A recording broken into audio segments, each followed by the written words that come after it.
What's up, guys? Welcome back. Today I'm going to be installing some 3D printed parts on my emax tinyhawk 2 freestyle.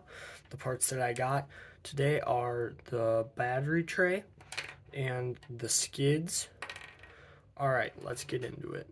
First, we're going to be installing the battery tray. As you can see, I already took off all the screws. There's 4 big screws that go to the top and quite a bit of small screws that go to the bottom.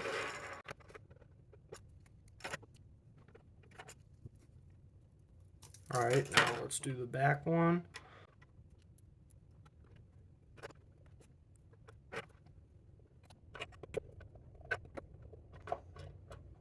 Alright, now to do the bottom, take the skid, put it on there like so.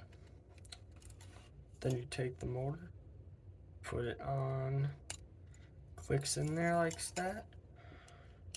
Grab a screw, put it on there.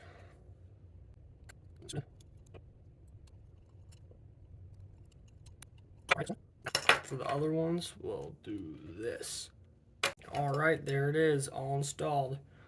Got 4 on there, they look pretty good. No more scraping the screws up.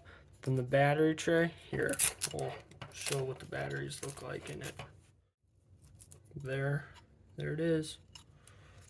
Holds it in pretty good. These, nice and